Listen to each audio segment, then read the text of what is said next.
Hey everyone, welcome back. I told everybody I'd do a update video on the difference between the V1 Tetra 24 and the upcoming V2 that's soon to be coming out. And a lot of things have stayed the same. They have the same body mount, same body, same battery tray and battery. Unfortunately, I'd hoped they'd fix that. The rock sliders are the same, the servo is the same, the controller's the same. They have the same differentials, however, there's some minor changes on the steering hardware in the front, and now they work. At least they worked on the truck that I was sent, and they work actually nicely now. Before they did not work. They also appear to have the same transmission from the outside without tearing them both apart. Now there are some differences on the inside. The original one had a 60 turn motor, and that battery that you see there, it also had this ESC that is just, everybody knew it was inadequate. It was actually really not a great piece of hardware. That 60 turn motor I also didn't like. It didn't seem to have enough torque, and it also didn't have any speed, which was unfortunate. Now the new truck has a 51 turn and a new ESC, and it's much better. It actually has decent speed and pulling power now, and it's far superior to the old one, where the old one you'd get it lined up to do a climb, and the ESC would make a very loud, almost electrical arcing kind of buzzing sound, and it just didn't want to do anything, and it would frequently stop because I'd overheat the ESC. So the new one's real good, no problems with that. It crawls slow and smooth. It crawls faster than the old one. The power's fine now, power delivery. From there, things change. They have a different motor mount, where the original kind of put it in a little bit clocked sideways. It would hit the front upper control link here, would hit the motor, and they put it in flat now. So it's very similar to the TX4M, actually the same size motor, I believe. I don't know if the turn count's the same, but when I opened the TRX4M, to me it looked like a Tetra 24 inside that was just better laid out, because they actually cared about center of gravity a little better. Another difference on these is the skid plate. One of the original skid plate, if you look in here, you'll see these where the links hook up are pretty flat to the frame rail. I'll try to get some light on that for you, but they're kind of flat to the frame rail. The new one, they boosted it up, so the skid plate actually sits above the links now, and it has a drop down that hooks them in, and that gave it a little more room to not hit the upper links on the motor, which I didn't like. I was hoping that they would just do what I did and make one link curved just to go around the motor, and they chose not to do that. They lifted the whole center of gravity of the truck. Some other things they have done differently is, this I did like a lot. The TRX4M and the Tetra 24 both have these rubber O-rings that keep the drive shaft put together. If these rings pop off, you lose the drive pins and they'll separate. They'll just come apart. Well, I don't like that. I think that's poor. And they sent me a pre-production test vehicle, and it had those, and I said I'm never gonna be okay with having O-rings on tires. So what they've done, O-rings on tires, I should have said drive shaft. What they've done is they come out and they put metal ones on, and I could see TRX4 guys, 4M guys, getting these if they're the same diameter. I don't know if they're or not, but they might be. So this is a much better solution. The drive shaft is no longer held together by rubber bands, or O-rings, I call them rubber bands, but actually spiraled metal, I don't know what you call these, keepers. That's way better. Another thing they did was they went from a 1.2 wheel to a 1.0, and the tire is the same, however it's just smaller. So the way they did that was by putting wider hexes on, and that actually helped it out because it made the wheelbase wider, and I like that a lot because I felt like this thing was unstable with the high center of gravity. But here you can see the difference. I'm lining these up here, inner sidewall to inner sidewall on the top. So you see it's quite a bit wider. This also allows you to use all of your 1.0 wheels, which I thought was really great, because there's plenty of great 1.0 wheels, and there's nothing for 1.2s. I'm going to talk for a minute about the suspensions, because they have revised them, along with a new skid plate. You can see they're different. This has kind of a rounded body on the bottom and a couple of screws on the sides, plus a pretty good X pattern for the links. The new one, I don't know what this is from, but it's probably from something else. Maybe they're 118. I don't know. I don't have one, but it's less of an X, and it does have the same method for bolting the transmission on. I think they're the same width. I think the transmissions are interchangeable. I can measure that real quick. All right, I just got my caliper out here, and I did measure it. Those two screws are exactly the same on both, so I believe you could swap them back and forth. And it does have a symmetrical transmission, so you could flip the motor around to point backwards if you wanted to for some reason. I wouldn't want to, but you could. It's symmetrical. And here you can also see how the 1.2 wheels fit the portal boxes, and I'll zoom in on that for you, and hopefully I get the camera angled right. You can see inside of here that this top screw goes inside the dish. And by the way, these portal boxes front to back are the same. You could literally unbolt this portal box here and unbolt this portal box here, change the steering linkage hardware to the back one, and put it on the front. They're the same, which is probably good, because you know, if you had a spare and you blew one out, or you had to replace one, it wouldn't matter which one. They're all the same portal boxes front and back. They have little screw mounting holes here for these here, and those are the same on both. Now the other truck, let's see here, we got this one. You can now see that the screw is outside of the dish, but it's also outside of the edge, so it does not rub, but it's really close. And that's how they're getting away with using a 1.0, just by spacing the wheels out. So later in the video I shot this a little bit out of order because I wanted to include this, but you will not be able to use your wheel weights from an SCX24 if you have those, because it does not maintain that same wheel spacing. You need to have them spaced apart if you're going to use a 1.0 wheel on this truck. I believe there's a guy named Jeff Rowe that might sell a spacer kit that will allow you to do that. He's on the Panda 24 hobby website.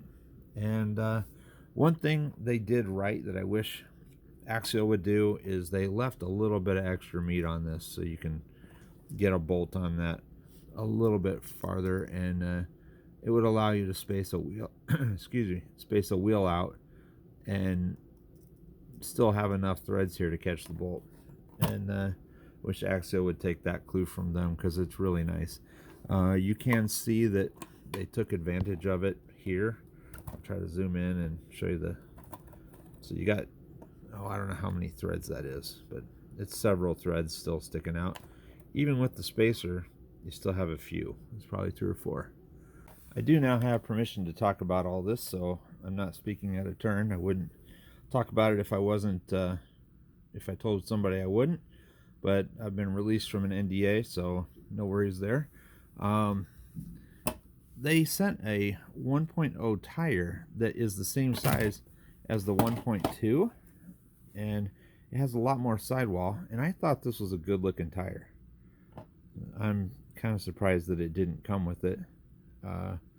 Maybe they wanted to drop the center of gravity again. I'm not sure, but I liked this tire. It was, I mean, the tread compound could have been better, but the tire itself was nice. I'm surprised they didn't go with that, but they didn't. I think they were more worried about the center of gravity, which I'm all for, because center of gravity is everything when you crawl, in my opinion. Next thing I want to talk about are the steering links on the original V1. They had these metal plates that were bolted to the portal box, and they would badly, this screw here, with the screw on the top, I'll zoom in on that for you. The screw, this back one that actually holds that on right here, would get into the C-hub and restrict the movement of the knuckle, and it was pretty significant. I'm trying to figure out if it's better with or without the light, but I had to do quite a bit of cutting to clearancing so this screw could go under that knuckle. Well, I said, why don't you guys just mold that in and be done with it? Then it doesn't have to be a problem. Well, they've done that. They've changed where the screws are, and it's no longer an issue, and they've tapered it like I have. So on the V2, you now get full steering before it touches. So I'm really happy with that. I took this drag link off between the two tires, so just to verify that the motion left and right on both sides was good, and it is. So they've fixed all of the issues. The ball joints on this thing are the best in the industry now. They're really nice. They work super smooth, and they're good. Another thing they did that is kind of weird in my opinion is they added some length to the shock body, and I'm not sure why, but from the top of this, I'll once again jump in so you can see it better what I'm talking about, but from the top where the cap screws on to the bottom of this right here is about 2 millimeters longer, and that has actually restricted the travel a little bit, and I didn't even notice that until yesterday when I went to try to make this video. So it has less travel, and it's measurable. I could do it, but I mean, do a demonstration to show you how much it is, but it's slightly less travel than the V1. So it sits higher, it has less travel, but it has less travel even with the extended hub. So if anything, you'd think it would have more travel, but it doesn't. Another thing they've done is, for inexplicably, and I don't know why, they extended the frame rails on this thing. The original V1 only went back so far, and I have the bumper tucked in as tight as it can get, and maybe you can see that. The bumper is as tight as it can get for both of these trucks, and the mounting assembly that the bumper bolts to, which is right here, has been moved back pretty far. I mean, it's almost the full length of this assembly itself, and it keeps the bumper away from the tire, which now is not an issue because it's a smaller tire, but it diminishes the departure angle, and I'm still not sure why they did that. It was on the pre-production test model here that they sent me, which didn't have rubber O-rings, but I said, why did you guys extend the frame rails beyond the back of the axle? And I never got an answer to that, but they've kind of shot down the departure clearance a little bit. Where you used to be able to tuck that bumper and assembly in, you no longer can, and I'll show you what that looked like with it tucked in.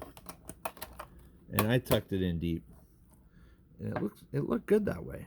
I'm not sure what the purpose of that was, but I thought it looked better. And then I actually tapered the edges here to match the arc of the tire so it wouldn't touch, and it almost does, but it doesn't. So the V1, once you get all the issues worked out, wasn't too bad except for the motor and ESC. The shocks were great. The V2, it's a little different. It's everything works on it this time. You won't have any mechanical issues that you have to go through and solve on it anymore. The ESC is better. It has a better center of gravity, I think, even by raising it, because what they've done is widened it, use smaller tires. So that's going to make the center of gravity better, even though the truck sits I would say probably about 4 to 5 millimeters higher at the frame rails. So another thing I do on my trucks is I take a Dremel and I shave the inside of this post and the inside of this post, and then I can fit an SCX24 battery in there. If you don't do that, you can't do it. But 51 turn motor's good. This no longer hits the servo no longer hits the body mount assembly, but they've also limited the travel by about 2 to 3 millimeters. The tires no longer rub on the body like the V1 did, but when it does the torque twist under acceleration, it drops, and if you're turning right, it could still rub. Obviously, you can see that, but nothing you can't do with a pair of scissors to fix that. But it doesn't quite have the same articulation that it used to. I wish there was a good way to show you this, but I'll pick this one up and this one up, and I'm going to try to keep all the wheels on the ground for this demonstration on both trucks. But you can see the orange one, which is the V1, has a bit more, and it only has more because I solved all of the ball joint issues. So if you want to buy a truck that is now issue free, you can buy this one, the V2. I do like the portals now. I didn't like the first ones at all because they had so many problems on that front axle. The back one was fine, but the front axle was needing a lot of help. I've corrected all of that, but I think if they had done a V1 with the issues corrected like I had done, put these ball joints on it and a curved upper front link with this motor and transmission, or motor and ESC, it would have been a lot better rig than the original. And it was decent after you fixed everything. But once again, they kept the body mounts up high, and these are heavy. I haven't weighed them, but you're mounting metal up high. You're mounting more metal up high here with an assembly to catch that magnet. You got more high weight here, and they've just put a lot of weight up high. And I asked if they would fix that and put these magnet mounts down here on the sliders, which, you know, low weight is beneficial. At least it doesn't hurt anything. But we've literally put the weight up on towers, and that kind of bothers me a little bit. But it's a lot better truck than it was. It can now pull up hills in a way that it could not do before. Before, a hill would just basically stop it. It had no torque. And now it has plenty of torque. Power delivery is good. Speed is good. I'll do a quick demonstration of the crawling speed. Alright, so it has decent low speed now, which it didn't really before. It was herky-jerky, and it now has the ability to provide enough torque to get itself over stuff sometimes, and it's not bad now. I don't mind the power delivery. I hope the TRX has at least as good power delivery as this one does now. Before it didn't. It was just not worth having previously. Now, is this a little too little, a little too late? Well, maybe, but they have taken the time to try to make something that you can enjoy crawling with now, and the issues are fixed. You can use it right out of the box. I feel like the TRX4, I'd like to have the TRX4M. Doesn't have portals. To me, that's not a TRX. So I would almost like to see if these axles wouldn't fit on there and be the same width, because I would like to have portal axles on the TRX4M if I got one. But who knows? I don't know. It comes in at the same price point, so it's up to you. I'm not telling you to buy it. I'm not telling you not to buy it. All I'm saying is it is a big improvement over the first one, because now it is an actual usable crawler. Now the center of gravity could be better, of course, like we talked about, and they are coming out in theory, with brass portal axles, and all of your SCX24 wheel weights will work now, provided that they have the same amount of offset to get those wheels out beyond the portal boxes, because these portals don't physically fit inside of the 1.0 wheels. That's why they spaced them out. But it is a better truck than it used to be in a lot of ways. I wish they'd have kept the bumper tucked and the shock travel better and put a different body on it. I feel like this body is kind of a cross between a Cherokee and a Land Rover. So, and the lights are cool. They still have the same lights that they had before, you know, flashing and strobes and all that. The reverse lights come on, or the brake lights come on in reverse, and I'm not sure why. I would rather have the reverse lights stay on the whole time the headlights are on, and have white reverse lights. I don't know why they couldn't have done that, but they're red. I know the video doesn't show it as red and they look white, but they're red. So that is the TRX, or the Tetra 24 version 2 truck. It's better. That's what I can say. Now, I'm an SCX24 guy. That's what I built my channel on. But I could have some fun with this. I'll probably end up modifying it. And here's what I'm stuck with. I have a V1 that you're never going to be able to get again. It has all the issues fixed. And I'd like to keep it a V1, even though, in my opinion, in many ways, it's better than the V2. But it had so many mechanical problems that it literally wasn't better than the V2. So the V2 has less shock capability, a bigger overhang, but it has a way better ESC and a way better motor. And it also has a little bit higher skid plate. So I don't know. It'll probably turn into a bouncer, because I think I could make it good. And if you put either scramblers or mudslingers on this, it will have more diff clearance than anything else in the lineup, and it probably would approach 10 scale diff clearance, which would be pretty cool.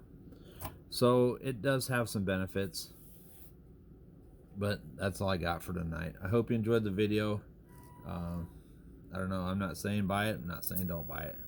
I'm just telling you what it is. Talk to you later.